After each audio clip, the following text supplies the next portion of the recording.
Don't think for a moment I'm over the hill, 'cause I am older, or because I've been ill. Life has been filled with bumps in the road, but I've learned how to face them and carry that load. Welcome back. As we begin, take time to listen to the following story. How does the wizard in the fable reflect a lot of culture's attitude towards elders? There is a story told about a wicked wizard. He was run out of his home country for his evil deeds. So he set his sights on taking over an isolated, beautiful village high up in the mountains, making it his own. He knew he could deceive the younger residents with his shiny cloak and determined ways. The only problem was the community's elders. Through their years of life experience, they would recognize him as a charlatan and send him on his way. So, as soon as he got to the town, he spread the word that all the elders in the town had fallen under a spell. They were shriveled up and no longer could think clearly or provide anything to the village. They needed to be simply banished to the woods. Even though there was no spell, the wizard was very persuasive, and soon the elders and those around them believed that the older people in the village were helpless, hopeless, and incompetent. The birds, squirrels, raccoons, and deer that lived in the forest around the village watched in horror what was happening. They knew that the wizard was taking advantage of everyone in his efforts to take over the village. Known only to the animals of the village was a special spring deep in the woods, the Stream of Gratitude. Whoever drank from it saw the truth of all their many blessings, strengths, abilities, and opportunities. The animals reasoned that if they could get the older villagers to the spring, their eyes would be opened and they would take back their power and rescue the village from the wizard. One morning, when the village elders were gathered in the woods, all the birds of the forest surrounded them in the trees and started singing a cheery, upbeat song. The squirrels and raccoons beat in time to the music, and soon the elders couldn't help themselves. They started to dance. The birds, squirrels, raccoons, and deer stealthily guided the dancing elders to the Stream of Gratitude. Hot from all the exercise, the elders headed for the stream and began to drink. When they did, their eyes were suddenly opened. They began to remember all the things that had been working well in their lives. They realized the skills they brought to the village and their knowledge to help all of the village prosper. They realized they had all been deceived by the wizard. They shared their rediscovered wisdom with the rest of the village, and everyone's eyes were opened. When the wizard saw what was going on, he knew he had failed, so he quickly headed out before they could catch him, as he cursed the power of gratitude that let the elders again recognize the value of their many experiences and abilities and the way they could help others. At first, the elders were very angry that they had been deceived by the wizard. They plotted to form an army to go after him and get even. Then the owl, the wise spokesman for the forest animals, flew above them to get their attention. If you don't let go of your anger, the evil wizard will have won all over again. You will be so fixated on him, you will not be able to apply your considerable wisdom for the good of the village.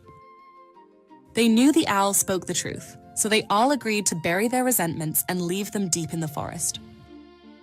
The elders returned to the village where they used their period of elderhood to support the growth and well-being of the village. They taught the children new crafts and skills and how to compromise to avoid fights. They helped the adults learn to see the things around them in new and more creative ways.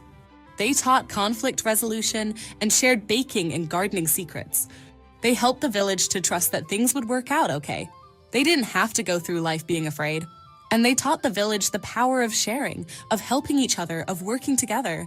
The village prospered. They never saw the wicked wizard again. And as they say, they all lived happily ever after. I have power to reclaim all my dreams. I have power far more than it seems. Power to take what is broken and fulfill all the dreams that I've spoken. I am running the race, and I'll soon reach my goal of living a life that is full and made whole. Period of elderhood is the time of life when everything comes together. It is a time to slow down a little and assimilate what you have learned, what makes sense about life, and what you still want to learn and discover. It is the opportunity to practice some of the things life has taught you, like don't sweat the small stuff. It is a time to quietly give back in ways that can make a difference in the lives of others. When researchers on aging are asked what is important for all of us during the period of elderhood, they tell us: find purpose and meaning, things that bring joy or a sense of accomplishment. Find ways to give back, share your wisdom and experience. Nurture social connections with friends and family and community groups in ways that have depth and meaning. Cultivate spiritual practices that foster a sense of love and peace and connection to something greater than yourself. Take care of your physical health with exercise, a balanced diet, and managing chronic and acute illnesses. Embrace a positive attitude. Let go of fear. See challenges as a chance for continued growth. Count your blessings. It is interesting that in our culture we have too often made the period of elderhood into an ageist view that holds it is mostly about treating medical conditions and theoretically keeping people safe. So instead of helping those in their time of elderhood more deeply pursue the meaning and purpose for their lives and to pass on their wisdom to others, improving the world in many ways, we have tended to focus on more and more medications and medical treatments, placing people in large settings with other older people, characterized by superficial activities, and other old people with whom they have no history or affinity. Plans quickly come together out of fear following a medical event and without careful thought of what one actually needs to thrive. You're Not Over the Hill is going to guide you in the process of making a plan for an empowered elderhood. You will learn to ignore the voice of the wicked wizard telling you that you can't, and instead you will find the unique way you can. You will find how your own time of elderhood will continue to grow you and enable you to give back in meaningful and valuable ways.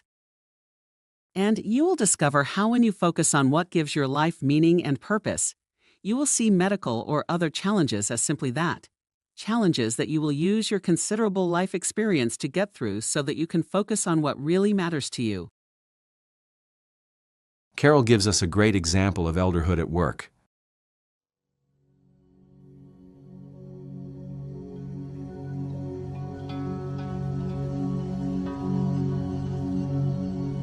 Carol was a nurse who had served in a leadership position in hospitals in a large city for all of her professional life. She was excited about retiring at age 65. She had plans to be able to give back volunteering for a number of worthwhile projects in her city.